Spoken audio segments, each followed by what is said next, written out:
This week on eNews, we'll be taking a look at the challenges facing local businesses. We'll visit some of the events happening in Lethbridge. And we'll see how the Kodiak's esports team is faring.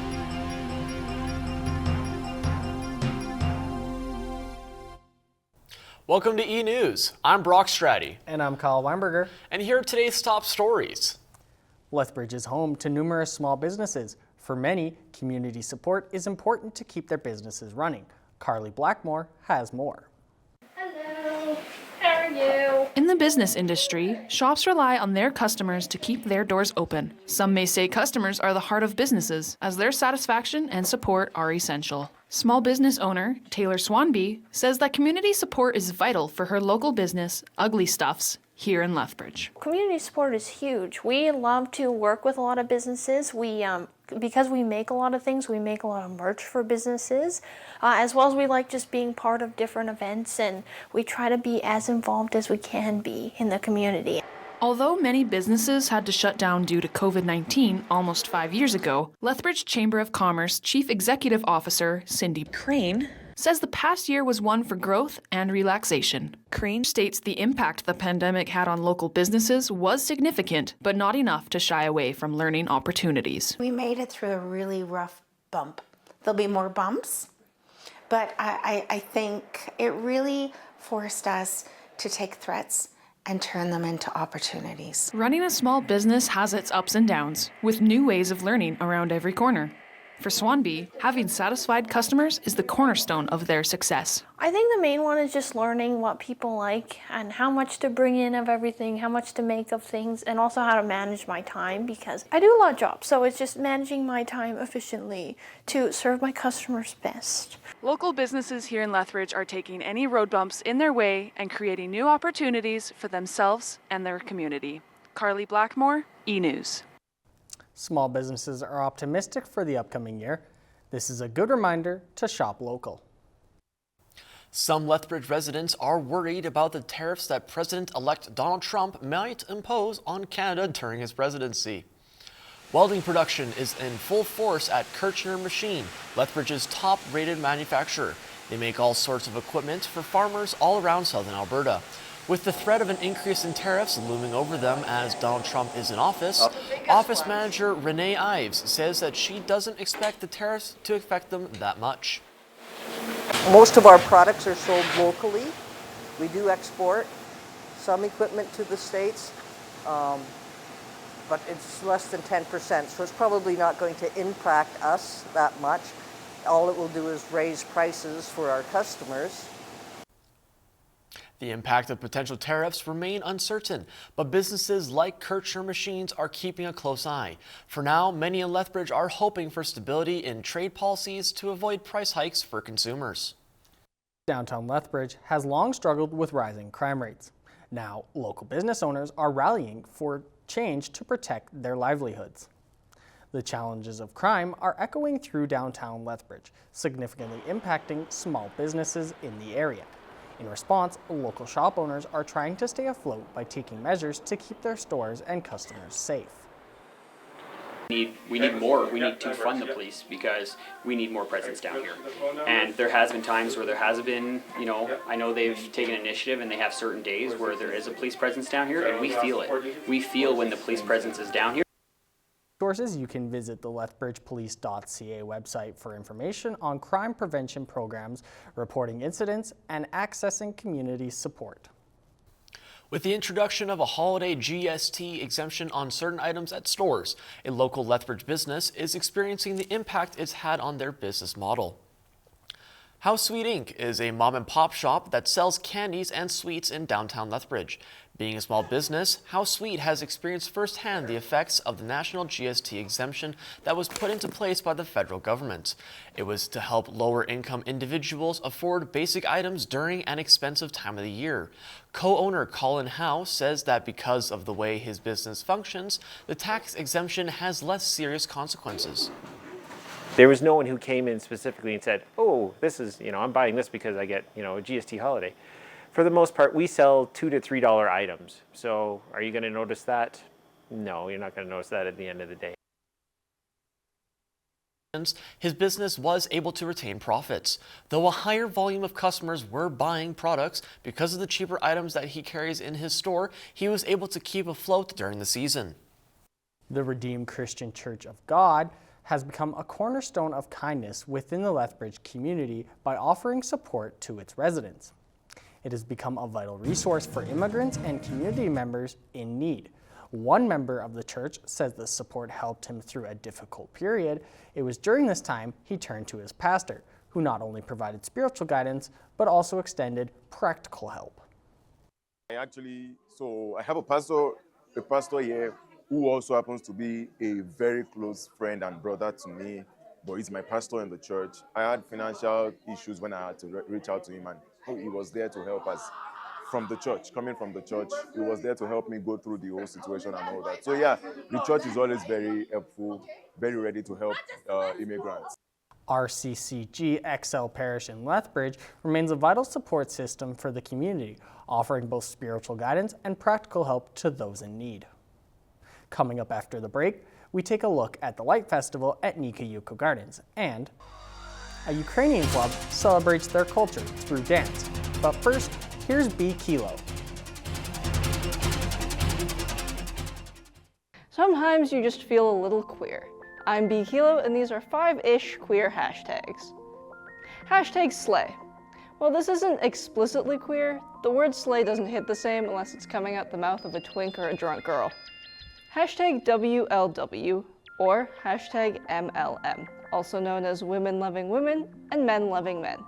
This is for when you want to indicate to everyone that you or the content is queer without giving away much more.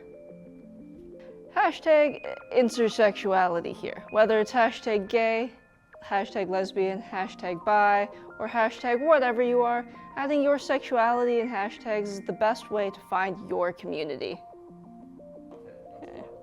And finally, hashtag queer. I don't think this would be 5-ish queer hashtags without hashtag queer. This is a nice alternative to trying to figure out which of the LGBT acronyms to use. And that's 5-ish queer hashtags. I'm B Kilo, eNews. Wow, this event looks amazing. But how did this come to be? It all starts with the dedicated people from the Sport Volunteer Hub. By applying to the Sport Volunteer Hub, anyone can make a difference in their local community. Whether it's spinning a sign for directions or lending a hand with supplies, every action counts. So please donate your time today by going to sportvolunteerhub.ca and discover opportunities to make a difference. What's up everyone, Max Cool Jazz here, bringing you a spicy top 5. Today we're going to be going over my top 5 starter armies for hit tabletop strategy game Warhammer 40k. At number 5, we've got the World Eaters. If you like the playstyle of Attack Now, Think Later, the Chosen of Khorne are perfect for you. More fan of Gundams with guns? Number 4 is the Tau Empire. These funky fish provide more shooting than any other army in the game. If you've seen any 40k content, odds are you've heard of Space Marines, which are my number 3.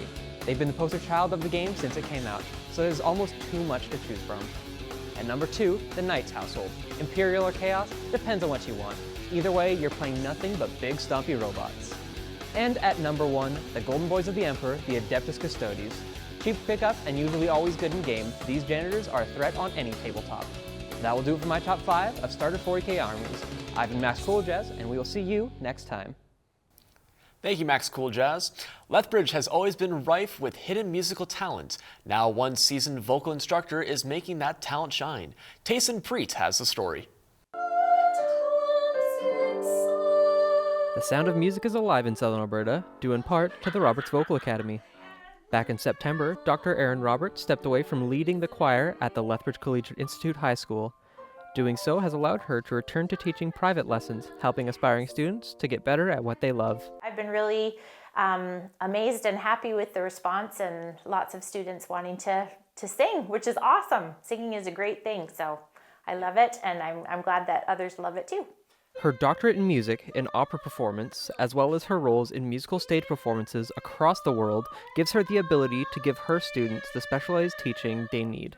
With various competitions and festivals coming up, students like Sophie Goff, Shayla Gose, and Pixie Roach are all working hard to get what they want out of the Academy. I'm doing a song from Mozart's one of Mozart's operas called eNEWSFeb28 and a song from Little Women. I've always loved singing contemporary music, so any like pop-ish. I just want to get better at singing. I want to work on my head voice. The Roberts Vocal Academy teaches many different genres of music, from musical theater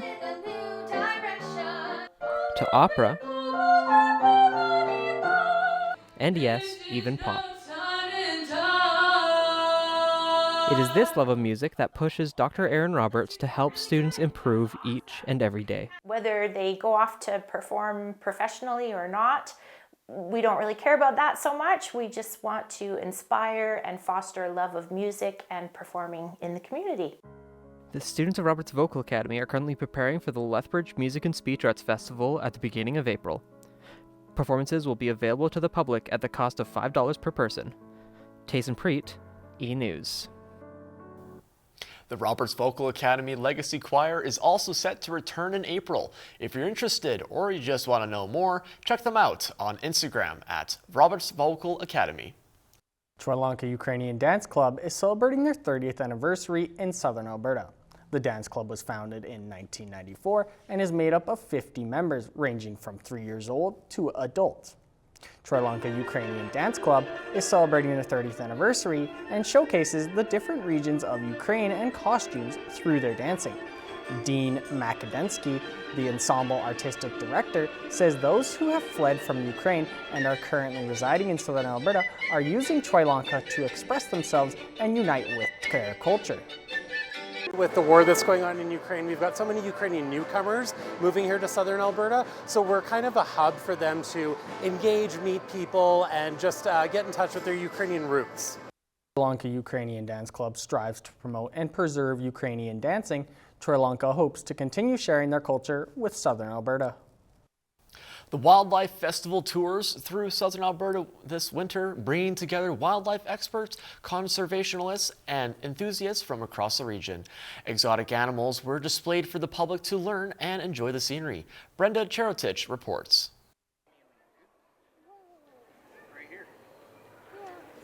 The Wildlife Festival tours through southern Alberta this winter, bringing together wildlife experts, conservationists, and enthusiasts from across the region. Exotic animals are displayed for the public to learn and enjoy the scenery. Reptile specialist Logan McDonald says that the festival has enough people trained to deal with anything minor that may go wrong. Whether an animal needs a break or intensive care, they immediately act accordingly. Yeah, so our main goal is to prevent us from having to rescue more animals. Our secondary goal, though, is to instill in children a love of nature and a love of learning. Because if you have a love of nature, a love of animals, a love of learning, it's pretty hard not to be a conservationist when you grow up. Wildlife Festival aims to inspire current and future generations to gain an interest in the natural world and have a passion to protect it. Tour and event manager Jeremy Oviatt says the animals are very interesting and friendly. They love interacting with people, which is why they spend a lot of time with them. So one of the things that we do is we spend a lot of time hands-on with them. We make sure that they get a lot of human interactions so that they keep that docile nature.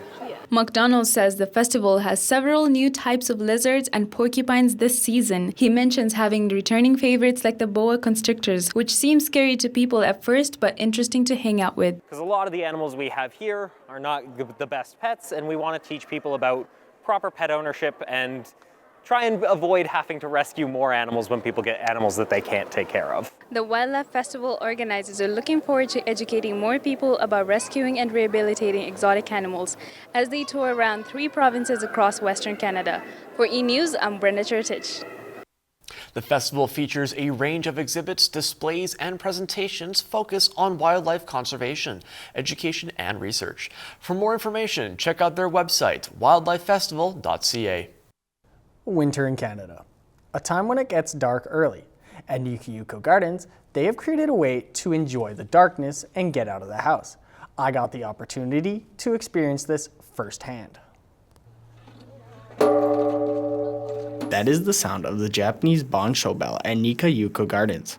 They are heard usually ringing in the new year and at different festivals. One of those occasions is the Winter Light Festival, which is annually at the gardens. For the past 2 years, the Light Festival has had a theme. This year's theme was all about the 4 seasons. The beauty of the light displays attracts people from all around southern Alberta. Many have made this an annual pilgrimage, while some are first-timers. Heather Cook was excited for her first introduction to the Light Festival. No, it's pretty good for my first time. I like that they have water and waterfalls and the koi ponds, so no, I think they've done a really good job. The Nikayuko Gardens Light Festival is one of the main attractions here in Lethbridge during the winter, but not the only thing that happens at the gardens. Marketing and events manager Eric Granson has horse-drawn carriages that are free to the public. The horses and wagons are decorated in lights from Once Upon a Time rides and sponsored by Tourism Lethbridge as well. And so that way we can, and CRR Realty, we can have those out there for free to the public. So you don't necessarily have to go to the lights to enjoy them, but it is an extra added benefit. There are so many interesting displays that it's hard for some visitors to pick a favorite, but for Cook, it was easy. I like the fireworks, actually the whole thing, but the fireworks are cool because he doesn't like real fireworks, and I love the light tunnels. Those are my absolute favorite. If you missed the Winter Light Festival, do not worry. It will be back next year with new displays. Kyle Weinberger, eNews. If you missed the light displays, do not worry. The Nikayuko Gardens has more events like minnow dancing and jazz performers. Downtown Lethbridge holds many shows and activities that bring new audiences from both within and outside of Lethbridge. One such event is held at the Lethbridge Folk Club, a live performance by Tim Eisberg along with his two band members, Mark Laudisser and Derek Bogans.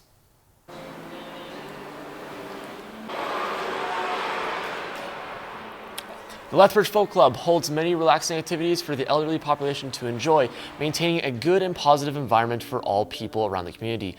Ex-veteran soldier Tim Eisberg presents his storytelling and songs that he has written himself. I do come from a space of sincerity and genuineness because my time in the military has allowed me to learn and have that kind of experience influence my songs. Stay up to date with events by visiting lethbridgefolkclub.ca for more information about future events. Coming up after the break, we'll hit the ski slopes with Braden Hood, and we'll take a look at how medieval weaponry is making a comeback in Lethbridge. But first, here's Justin Jorfy. Hey, I'm Justin Jorfy with a music-themed Top 5 for you this week. Inspired by their 2025 Grammys Best New Artist win, we're looking at a top 5 Chapel Roan songs. Never waste a Friday night on a first date. Starting at number 5, we have Super Graphic Ultra Modern Girl. People say I'm jealous, but my kink is watching you. At number 4, My Kink is Karma. Casual now. At number 3, Casual, a beautiful song about the troubles of dating, the frustrations of being with somebody that doesn't want to commit. It's where I belong, down at the Pink Pony Club. Runner-up at number 2, Pink Pony Club. And at number 1, and my personal top Chapel Roan song, Good Luck Babe, a powerful song about dating a closeted person who refuses to acknowledge their relationship. That's my top 5 Chapel Roan songs. I'm Justin Jorfy, eNews.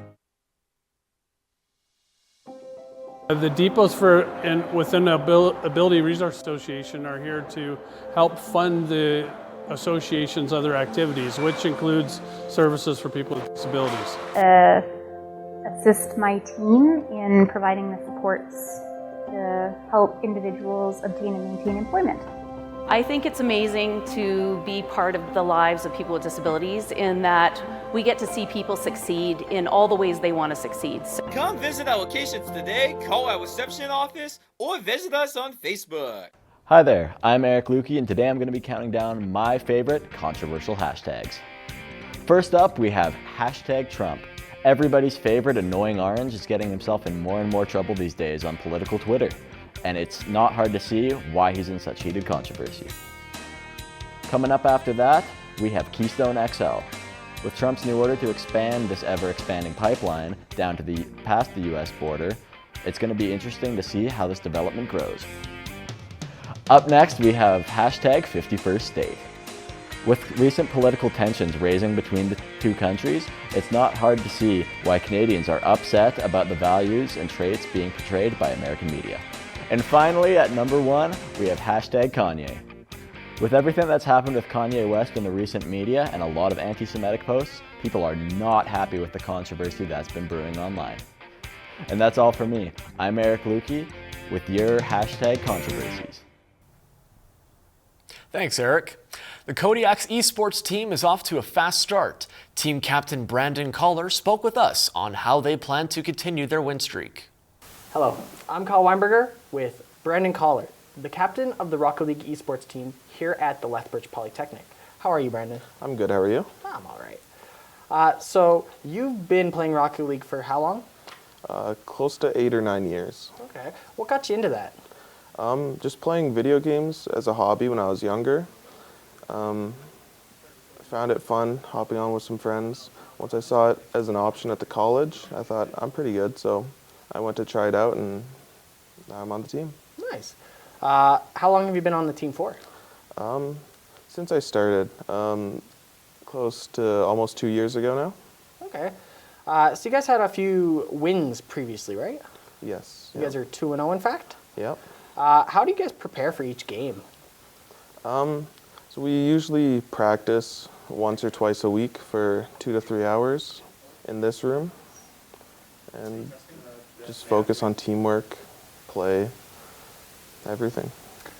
How many games do you have left within the season here?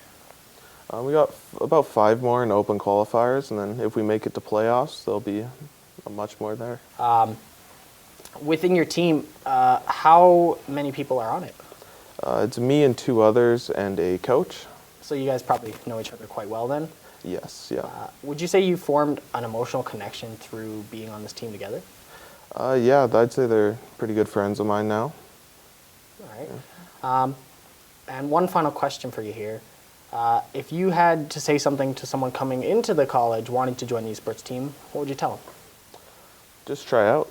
If you don't make it, you don't make it. But if you make it, you're on the team. All right. And that's all the time we have. Thank you, Brandon, for being here. Back to you guys in the studio. Thanks, Kyle. Back to you.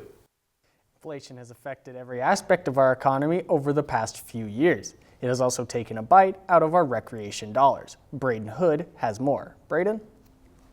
Thanks, Kyle. Yes, many winter activities can be pretty expensive, but some snowboarders feel that lift ticket prices have soared above what can be justified by inflation. I hit the slopes to see what's going on. Nice!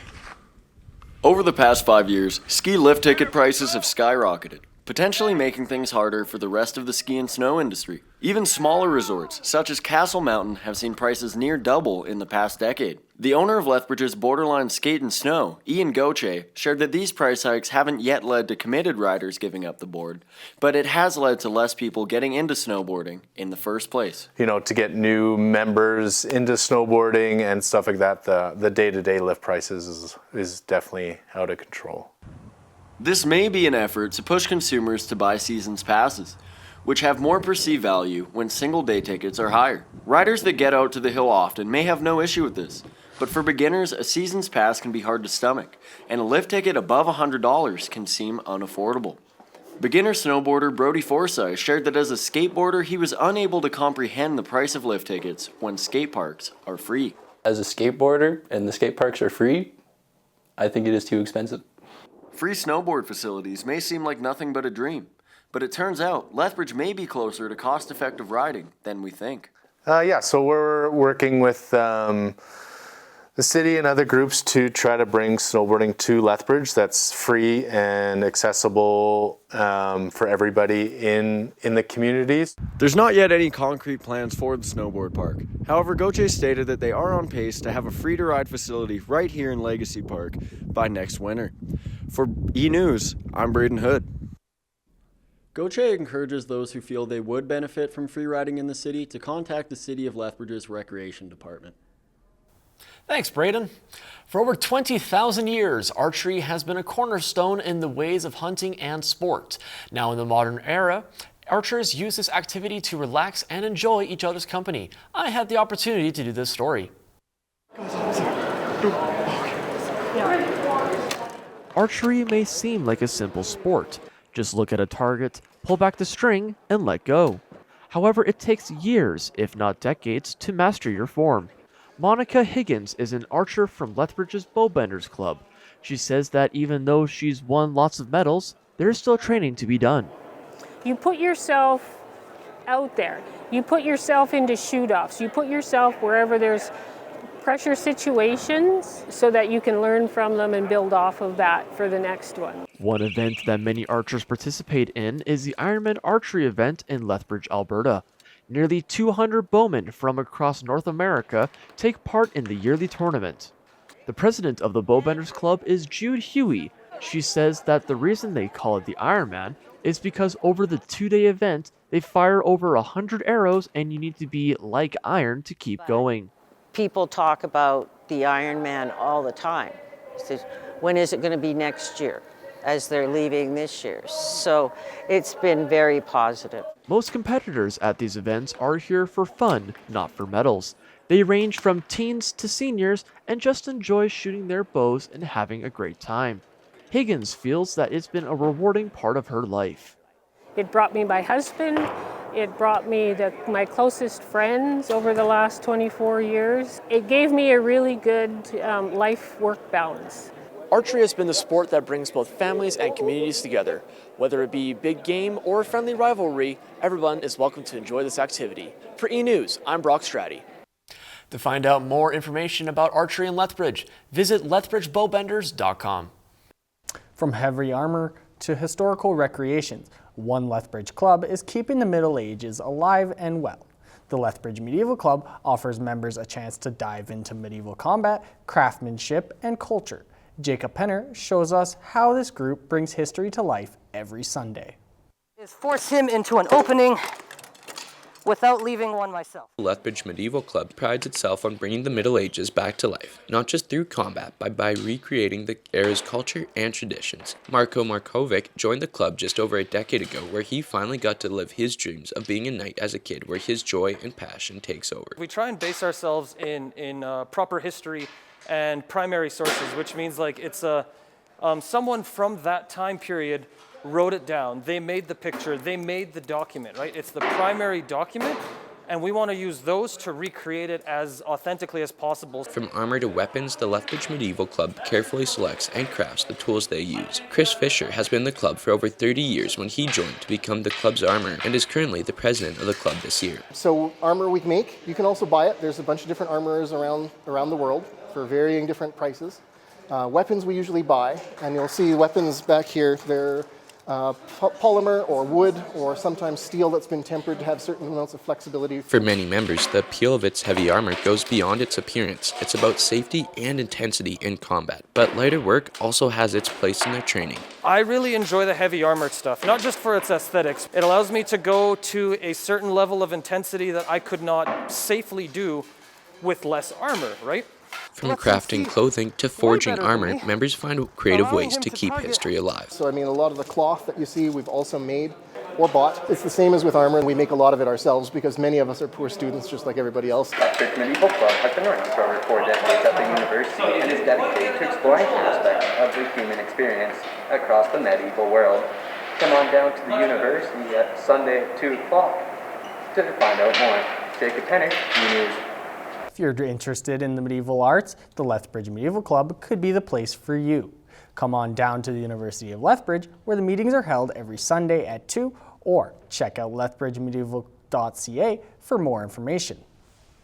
That's all the time we have for today's stories. I'm Brock Stratty. And I'm Kyle Weinberger, and this has been eNews.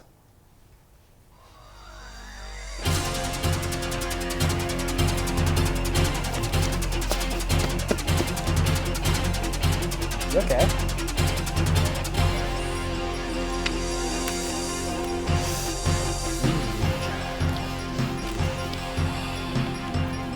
Well, that went better than expected. That was one hiccup. That's not my fault.